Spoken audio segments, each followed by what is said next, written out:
यस गोकर्णेश्वर नगरपालिका वडा नम्बर 8मा स्थानीय तहको निर्वाचन आयोगमा मेयर पदका लागि विनय सिमखडा स्वतन्त्र उम्मेदवारी दिँदैछन्। मैले विगतमा काम गरेर देखाएको छु। मलाई जनतामा विश्वास छ। मैले जितेर पछि युजन भवन लगायत जीवनभरि खान पाउने व्यवस्था मिलाइदिन्छु। रोजगारी, स्वास्थ्य भवन लगायत हेलिकप्टर स्ट्रिम बनाउँछु भनी उनले टिभी पञ्चले एटकेलाई भनेका छन्। म गोकर्णेश्वर नगरपालिकाको नगर प्रमुख मेयरको उम्मेदवार छु। हजुर स्वतन्त्रमा हजुर मलाई जनताले भोट किन दिने भन्दाखेरि मैले हिजो विगतमा नि यहाँ बसेर कार्यकारीको रूपमा नै मैले काम गरिसकेको छु। अब मैले हिजो जोरपाटी गाविस हुँदाखेरि काम गर्दाखेरि 5 महिनामा 5 करोड राजस्व उठाएको थिएँ। जम्मा 2 करोडदेखि वार्षिक थिएन भनेपछि 10 महिनामा 10 करोड थियो भनेपछि अहिले जम्मा 2 अरबदेखि बजेट छैन, 5 अरब रुपियाँ पैसा आउँछ र त्यसको बाँडफाँड चाहिँ मेरो योजनाहरू मैले 34 वटा बुँदाहरू मैले फेसबुकमा मेरो ब्रोसरमा सबै कुरो राखेको छु। अनि के फरक छ त तपाईँ र अरू उम्मेदवारीहरूमा? तपाईँलाई चाहिँ जनताले किन विश्वास गर्ने त? अरूले मैले प्रमाणित गरेर देखाइसकेको छु। अहिलेसम्म नगरपालिकाको भवन बनाउन सकेको छैन, दमकल ल्याउन सकेको छैन, विकास योजना दिन सकेको छैन, रोजगारी बढाउन सकेको छैन, केही पनि छैन नि त। त्यो हिसाबले मसँग एजेन्डाहरू योजनाहरू पनि छन् र मसँग क्षमता छ, इमान्दारिता छ। र म यहाँलाई के निवेदन गर्छु भन्दाखेरि मलाई मेयर जितेपछि मलाई कुनै सुविधा पनि नचाहिने। त्यसपछि मैले यो मेयर चढ्ने गाडीलाई मैले चाहिँ एम्बुलेन्स भोलिपल्टै बनाउँछु। त्यसपछि मैले यो मेरो शरीरै मैले राज्यलाई अर्पण गरिसकेको छु। जन्मेसी जानु ध्रुव सत्य कुरा हो। आँखा अस्पताल लान्छ, शरीरका 6 वटा अङ्ग सहित धरभक्त अस्पताल लान्छ र छाला कितपुर अस्पताल लान्छ। म राज्यको लागि र जनताको लागि म मर्न चाहन्छु। अनि के छ त तपाईँका यहाँको विकासका योजनाहरू छोटकरीमा भन्नुपर्दा? एकदम सुरुमा त नगरपालिका भवनै बनेको छैन। चोकमा बनाउन सकिन्छ 7 रोपनी जग्गामा, नभए हाम्रो चाहिँ गोकर्णेश्वर मन्दिरकै अगाडि पनि 11 रोपनी जग्गा छ। त्यहाँ चाहिँ न्युयोर्कको यो चाहिँ युएन भवन जस्तो खालको चाहिँ भवन बनाउन सकिन्छ। पहिला पनि नोबेल ब्याङ्क र स्ट्यान्डर्ड चार्टर यो ब्याङ्कको हातथाप परेको थियो, हाम्रो दिनुहोस् भनेर। त्यसपछि बागमतीमा स्टिमर चलाएर टुरिज्म एकदम अभिवृद्धि गर्न सकिन्छ। अनि यो विपद व्यवस्थापनको लागि चाहिँ अब दमकलले पनि नभ्याउने भएको छ। सानो बाटो छ, दमकल ठुलो छन्, हेलिकप्टरबाट हाम्रो नगरपालिकाले सबै नगरपालिकासँग समन्वय गरेर गर्छ। त्यसपछि रासन कार्डको कुरा छ। जनताहरूलाई अब अहिले चामल चिउरा बोकेर 2 दिन बाँड्न जाने होइन कि जिन्दगीभरि खान पाउने वातावरण बनाउने। त्यसपछि हजुरको हेल्थ इन्सुरेन्सको कुरा छ। यावत कुराहरू छन्। अब त्यो 34 वटा यहाँहरूलाई त्यो ब्रोसर पनि नजर गर्न सकिन्छ। अनि हामी जस्ता युवाहरूका लागि चाहिँ तपाईँका योजनाहरू के छन् त? युवाहरूले चाहिँ किन भोट दिने? युवाहरूले किन दिने भन्दाखेरि रोजगार नै रोजगारी। पढेको भाइ बहिनीहरू पनि अहिले विदेश जानुपर्ने र पढेर पनि शैक्षिक बेरोजगार हुनुपर्ने छ। काम गरेर योजना खुलाइसकेपछि त रोजगारी यहाँ त्यसै भयो नि। हरेक क्षेत्रमा गर्न सकिन्छ, कृषिमा गर्न सकिन्छ, अब अहिलेको टुरिज्ममा गर्न सक्यो, अहिले योजनाहरू सञ्चालन गर्दाखेरि गर्न सक्यो। रोजगारी नै रोजगारी हुन्छ युवाहरूको लागि। अनि चुनावी घोषणा पत्रमा उल्लेख गरेका कुराहरू तपाईँको कार्यकालमा पुरा हुन्छन् त? अब के छन् पुरा हुने आधारहरू? एकदम आधार कसरी छ भन्दाखेरि सुरुमा त इच्छाशक्ति हुनु पर्यो। दोस्रो नम्बरमा राजस्वको कुरा छ। राजस्व हामीले यहाँबाट उठाउने कुरो अहिलेसम्म 2 अरबदेखि उहाँले उठाउन सकेको छैन भनेदेखि म त 5 अरब उठाएर यहीँ देखाउँछु। त्यसपछि इच्छाशक्ति र इमान्दारिता भइसकेपछि प्रदेशको केन्द्रको बजेट त छँदैछ। विदेशीसँग समन्वय गरेर पनि गर्न सकिन्छ दूतावासमा। त्यसपछि हजुरको विदेशी देशहरूसँग भगिनी सम्बन्ध कायम गरेर पनि गर्न सकिन्छ। अब तपाईँले चुनाव जितिसके पछाडि चाहिँ सर्वप्रथम तपाईँले गर्ने 5 कामहरू भनिदिनु। सबभन्दा पहिला म जितिसकेपछि सबभन्दा पहिलो मैले अघि पनि निवेदन गरेँ। सबभन्दा पहिला मैले बसेर राम्रोसँग एकदम स्वच्छ वातावरण काम गर्न सक्ने मैले भवन बनाउँछु। त्यसपछि विपद व्यवस्थापन अन्तर्गतको त्यो हेलिकप्टर किन्ने काम गर्छु र त्यहीँबाट चाहिँ फायर एक्सटिङ्ग्विसर प्रयोग गर्ने कुरा गर्छु। त्यसपछि बागमती नदीमा मैले त्यो फ्रान्समा जस्तो मैले विदेशमा पनि घुमेर आएको भएर त्यहाँको जस्तो त्यो स्टिमर चलाएर टुरिज्म एरिया राम्रोसँग बनाउँछु। त्यसपछि हजुरको रासन कार्डको सिस्टम गरेर सम्पूर्णलाई चाहिँ जग्गा जमिन पनि नभएको र आयस्तर नभएको व्यक्तिहरूलाई जिन्दगीभरि खाने वातावरण गराउँछु र हेल्थ इन्सुरेन्सको काम यति 5 वटा चाहिँ मैले कुनै हालतमा नै गर्छु। फर्स्टमा गर्न चाहिँ म सबै काम गर्छु।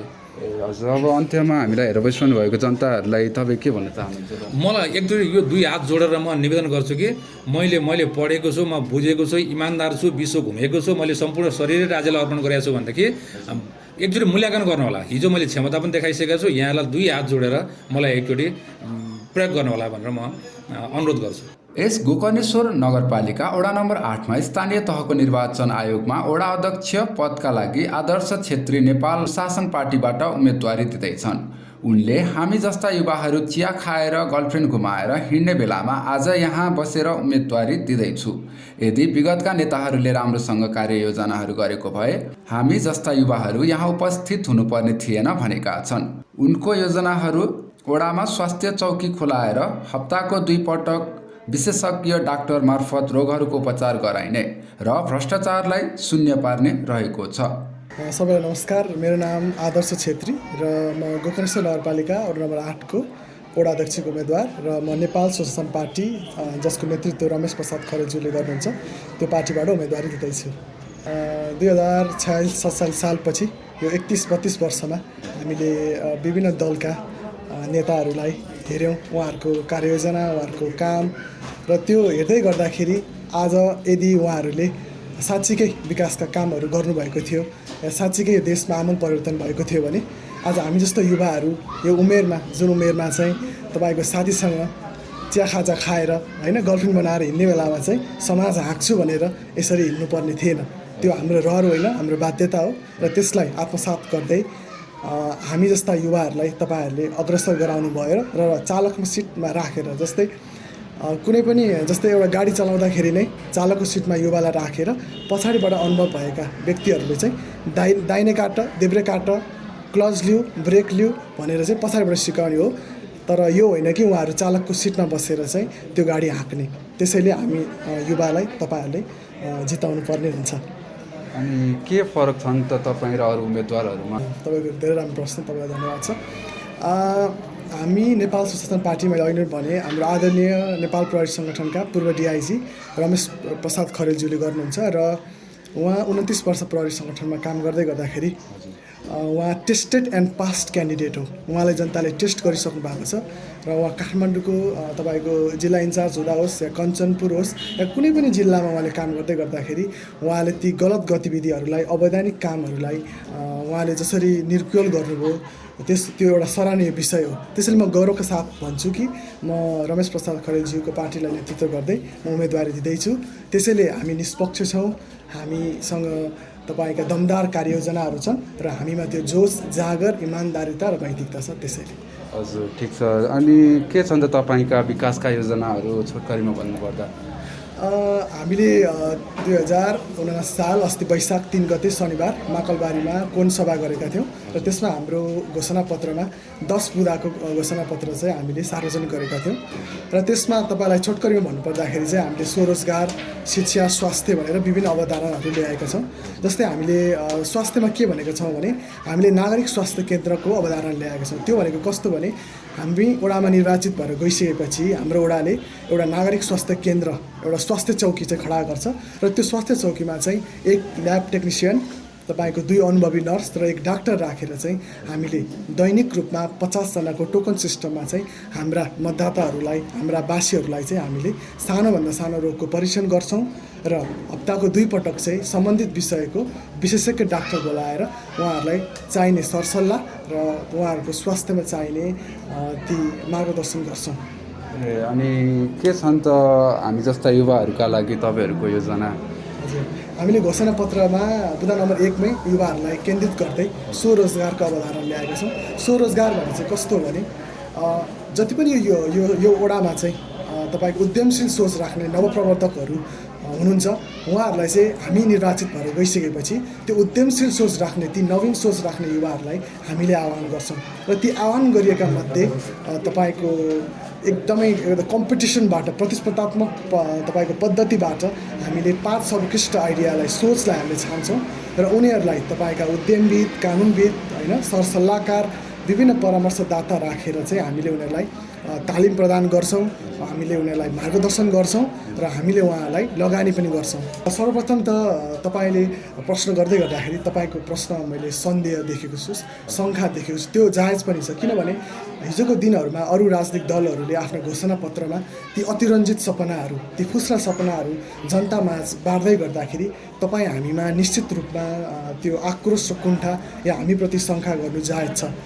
तर हामीले तपाईँको गोकर्णेश्वर नगरपालिकाले हरेक वडालाई दिने वार्षिक रूपमा 4 देखि 6 करोड बजेट जुन विनियोजन गर्छ त्यो बजेटमा बसेर त्यो बजेटमा रहेर हामीले काम गर्न सक्ने कुराहरू मात्र लेखेका छौँ। हामीले त्यसमा बढाइ चढाइ त्यसमा तपाईँको ब्रेन वास गर्ने केही पनि कामहरू लेखेका छैनौँ। त्यसैले म ढुक्क छु कि हामी निर्वाचित भएर गइसकेपछि ती कुराहरू ती योजनाहरू चाहिँ हामी पुरा गर्न सक्छौँ। हजुर, तपाईँले चुनाव जितिसके पछाडि सर्वप्रथम तपाईँले गर्ने 5 कार्यहरू भनिदिनु न त।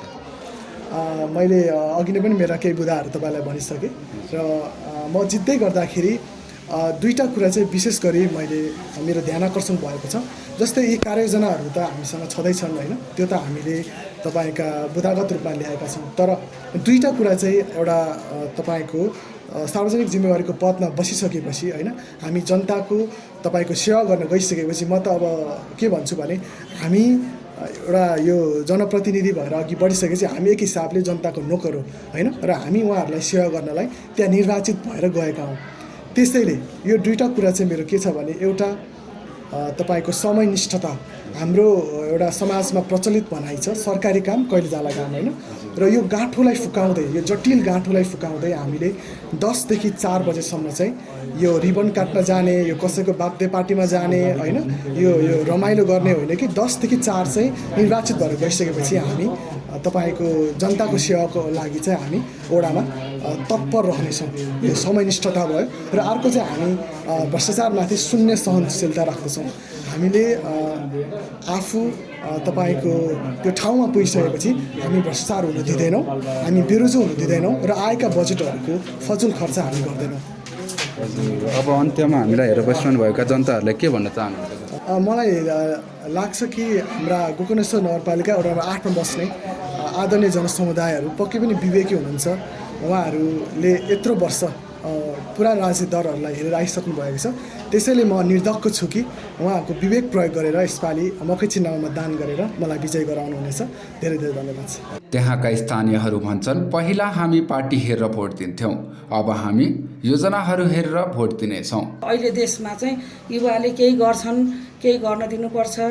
मैले स्थानीय चुनावमा चाहिँ व्यक्ति हेरेर दिएँ, पार्टी भन्दा पनि अब हामीलाई त स्थानीयमा चाहिँ के हुन्छ भन्नुहुन्छ भने जो राम्रो आउँछ, जसले हाम्रो देश विकास गर्छ, बाटो बनाउँछ, पानीको व्यवस्था गरिदिन्छ, बत्तीहरूको बाटोमा स्ट्रिट लाइटहरूको व्यवस्था गरिदिनुहुन्छ, उहाँहरूलाई हामीले चुन्यौँ, यसरी जाउँ भनेर भयो। अब ठ्याक्कै यो त नभनौँ, अब 7वटा भोट दिँदा मिलाएर दियौँ होइन। अब चाहिँ सोच्ने बेला आएको छ र अब युवालाई एकचोटि चान्स दिने हो कि भन्नुभयो सबैले। यस्तो हो, अब पुरानोलाई पनि नराम्रो त नभनौँ। अब मेरो विचारमा चाहिँ हाम्रो पालामा हामी एउटा तारेभिर जाँदाखेरि चाहिँ एउटा बाटो गोरेटोमा 10 जनालाई सोधेर हिँड्थ्यौँ भने अहिलेको बच्चाहरू गुगलमा मोबाइलमा गुगल हेरेर गुगल म्यापबाट जानुहुन्छ भनेको मतलब नयाँ प्रविधिको हुनुहुन्छ। हाम्रो अनुभव उहाँहरूको एक्सपिरियन्सलाई राख्दा चाहिँ अनि सुनमा सुगन्ध हुन्छ कि जस्तो एउटा लाग्छ भने। अर्को कुरा, हामीले दुःख गरेर यो ठाउँमा घर बसाल्यौँ, अनि एउटा बस्ने हामी व्यवसायी हौँ। व्यवसाय खानलाई व्यवसाय हो, बस्नलाई बास भएपछि त उहाँहरूलाई पैसाको जरुरत पर्दैन, त्यसैले भ्रष्टाचार गर्न पर्दैन। त्यसैले गर्दाखेरि अहिलेको युवा आयो भने त्यसमा केही होला कि भन्ने लागेको बाबु। नमस्ते, मेरो कृष्ण कुमारी श्रेष्ठ। एमालेलाई नि दिउँ, काङ्ग्रेसलाई नि दिउँ, माओवादीलाई नि दिउँ, अब स्वतन्त्रहरूलाई नै दिनुपर्छ होला नि, अलि जित्नेलाई नै। हजुर, अब हाम्रो त्यही त अब युवाहरू उठिरहनु भएको छ, युवाहरूलाई नै दिनुपर्छ नि। अब बुढाखाडा त बुढाखाडा भइहाल्यो नि। अब हामीलाई त के गर्नु, अब देशको विकास हुनु पर्यो। अनि त्यहाँबाट अब मान्छेलाई कतिलाई खाने पानीहरू छैन, खाने पानीहरू दिनु पुर्याउनु पर्यो घर घर। कति ठाउँ कति बाटोघाटो पुगेको छैन, बाटोघाटो पुर्याउनु पर्यो। टिभी पञ्चाल 8Kको रिपोर्टमा क्यामेरामा सन्दीप बुढाथोकी र विजय दङ्गाल, गोकर्णेश्वर, काठमाडौँ।